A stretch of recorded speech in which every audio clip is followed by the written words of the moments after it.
fursa hii kuwapongeza kwa dhati kwa uamuzi wenu mliofanya kwa kutujengea shule nzuri na ya kisasa katika eneo hili la kijiji cha Mfereji, kwani itawasaidia watoto wa mazingira haya kupata elimu iliyo bora. Nimepata nafasi ya kuitembelea shule hii na nimeona namna ambavyo imejengwa, miundombinu ya kisasa ikiwemo nyumba za walimu, vyoo vya kisasa, lakini madarasa pamoja na ofisi za walimu. Lakini sambamba na hilo, tumefanikiwa kutupatia madawati takribani 115 pamoja na viti vyake. Kwa meneja wa mradi huu, miongoni mwa wilaya ambazo zimefaidika na miradi hii ya shirika hili la ICLAT ni pamoja na wilaya yetu ya Monduli ikiongozwa na wilaya ya Simanjiro.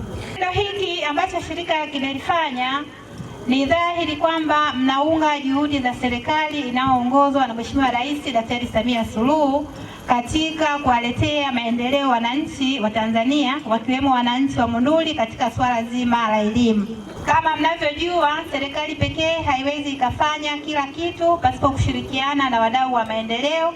Nasi kama serikali tumefanya ushirikiano huo na shirika lenu la ICLAT pamoja na upendo hadi imepelekea kufanya mafanikio ya makabidhiano ya shule hii ya Impompo.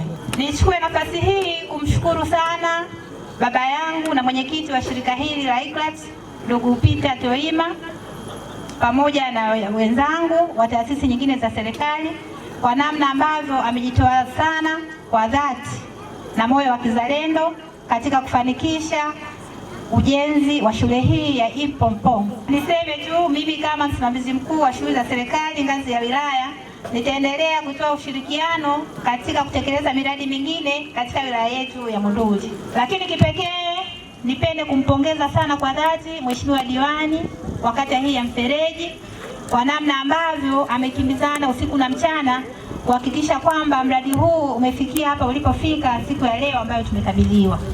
Mwisho nimalizie kwa kuwashukuruni tena kwa namna ambavyo tunaendelea kudumisha amani katika wilaya yetu ya Monduli. Ndugu wananchi, niwaombe, sote tumeona kwa macho yetu mradi huu mzuri wa shule hii ambayo imejengwa, shule yetu hii ya Impompo. Majengo haya sio kwa ajili ya kupigia picha. Majengo haya tunapaswa sisi kama wananchi kuleta wanafunzi ili waweze kuja kupata elimu, waweze kubadilisha jamii yetu sisi kama jamii ya wafugaji. Mzee, nikushukuru sana. Nikihesabu kwa haraka haraka, hii ni shule karibu ya 9 au ya 10 unajenga kwenye halmashauri yetu. Tuna deni na wewe, tuna deni na Upendo Foundation.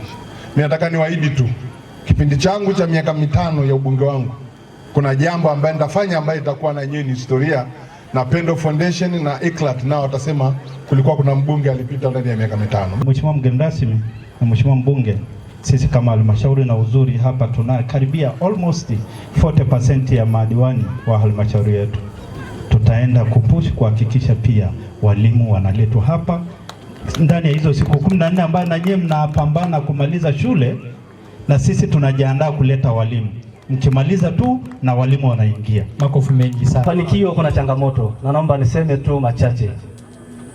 Changamoto ya kwanza, tumepata shule hii na shule ya Ndonyona Ado ambayo tumejengewa na baba yetu. Shule ile ya Ndonyona Ado haina walimu, lakini shule hii haina walimu. Na kuomba sana mgeni rasmi na mbunge na mwenyekiti wa halmashauri, tunaomba tupatie walimu ili shule hii iweze kuendelea na shule ya Ndonyona Ado.